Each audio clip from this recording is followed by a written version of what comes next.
où en est-on aujourd'hui, la situation telle qu'on la voit se dérouler? Le rapport de force, oui. Aujourd'hui, on a un petit peu la continuité d'ailleurs de ce que j'avais déjà annoncé sur votre antenne il y a déjà quelques semaines, c'est-à-dire que les unités du Donbass commencent à tomber les unes après les autres. L'effort principal de l'opération... les unités ukrainiennes, c'est ça? Oui. Les forces ukrainiennes, oui, se font petit à petit. Oui. Et alors, il y a un effet de Mariupol, parce que, comme je l'ai dit tout à l'heure, Mariupol était un petit peu l'exemple à suivre, n'est-ce pas, dans la défense, enfin pour la défense de l'Ukraine, la détermination à se défendre. Or, avec la reddition des troupes de Mariupol, on voit qu'il y a un effet de contagion dans le Donbass. Et ces dernières heures, on a plusieurs unités de la 115e brigade du Donbass qui ont décidé qu'elles cesseraient de combattre. Elles ont tout simplement dit qu'elles refusaient de combattre. D'accord. En partie parce que, d'abord, elles reçoivent plus d'aide.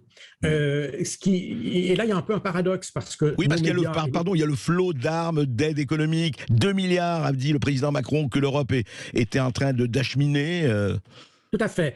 Et là, il y a effectivement, d'un côté, il y a les Occidentaux qui disent tout va bien, la Russie gagne, on amène des nouvelles armes, tout va bien, il y a des contre-offensives victorieuses de l'Ukraine. Or, en réalité, c'est faux.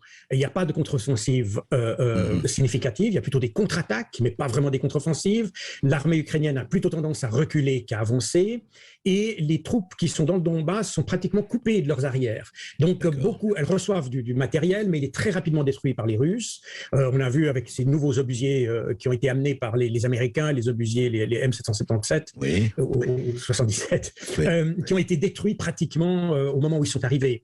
Et donc, les Ukrainiens ont un peu, les soldats ukrainiens, parce que là on parle de soldats ukrainiens, on ne parle pas des paramilitaires d'Azov, ces soldats ukrainiens se sont un peu abandonnés. Ils ont reçu l'interdiction de se replier, ça c'est aussi important. Zelensky leur a interdit de se replier malgré les recommandations de l'état-major ukrainien.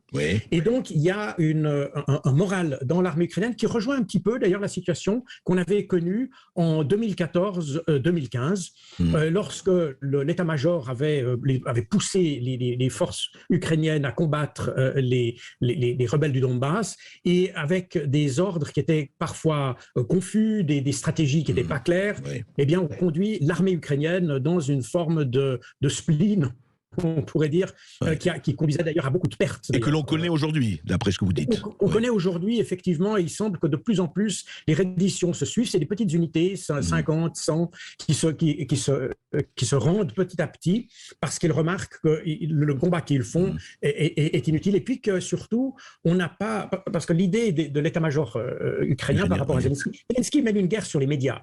Les militaires mènent une guerre sur le terrain. C'est évidemment différent. C'est pas la même chose. Pouvoir retirer leurs troupes de façon à consolider une vraie ligne de défense et contre-attaquer. Mais là, ce qu'on observe, c'est que les unités du Donbass restent dans les tranchées qu'elles ont construites pendant 8 ans. Je simplifie un petit peu. Et on les oblige à rester dans ces tranchées. C'est Zelensky lui-même, c'est les Zelensky et l'état-major qui les obligent à ne pas bouger. Apparemment ça, parce que l'état-major souhaiterait que ces troupes puissent être retirées pour qu'on puisse les utiliser plus efficacement. Mais on est un petit peu dans la même situation qu'on avait pendant la Première Guerre mondiale, si vous voulez, où il faut absolument tenir à tout prix. Il n'est pas question de reculer d'un mètre pour des raisons morales, politiques, psychologiques, je ne sais pas. Mais ce qu'il y a de sûr, c'est que ça détruit complètement le moral des militaires, et surtout, comme ils ne sont pas approvisionnés, ils n'ont pas de logistique correspondante. Certaines routes ont été coupées, d'ailleurs, je crois, du côté d'Odessa, etc. Les routes, les chemins de fer, il y a énormément de voies de communication qui ont été détruites, il y a beaucoup de dépôts de carburant, notamment du diesel, qui pourrait être utilisé pour l'armée, qui ont été détruites. Donc, effectivement, il y a une situation qui est un peu désespérante pour les militaires, qui voient qu'ils n'arrivent plus à se déplacer avec leurs véhicules, parce qu'ils n'ont plus de carburant militaire. On a observé d'ailleurs que beaucoup de militaires ukrainiens se déplaçaient avec des véhicules civils, parce que les véhicules militaires n'ont plus de maintenance. Donc on est dans une situation effectivement qui n'est pas très réjouissante pour eux, ce qui les amène à se rendre. Mais Jacques Beau, alors il y a un paradoxe quand même assez affolant, enfin c'est énorme, c'est que d'un côté l'Europe tout entière n'arrête pas de dire, les États-Unis aussi, mais enfin l'Europe, les déclarations, voilà, on appuie, tout va bien, on fonce, vous l'avez déjà dit, mais il y a ça, et puis tous les jours on annonce qu'il y aura 25 millions de plus avec une conversation Macron-Zelensky, etc. Et en même temps, la situation sur le terrain est serait celle que vous décrivez, et ce paradoxe, à un moment donné, cette contradiction va se montrer, le réel va frapper à la porte quand même. Eh bien, c'est exactement le problème qui affecte les troupes du Donbass actuellement. Elles constatent ça et elles disent on nous a abandonnés.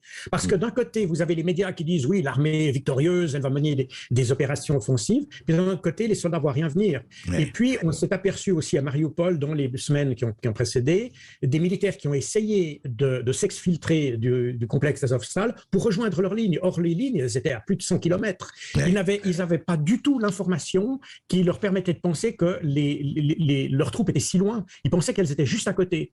Et donc, il y a un manque d'information au sein des forces armées ukrainiennes qui fait que les gens sont aujourd'hui totalement partagés entre les attentes qu'ils ont et ce qu'on leur promet, et puis la réalité qu'ils observent tous les jours. Donc, paradoxalement, nos médias sont peut-être en grande partie responsables en relayant sans discernement la propagande ukrainienne. Nos médias sont probablement en grande partie responsables de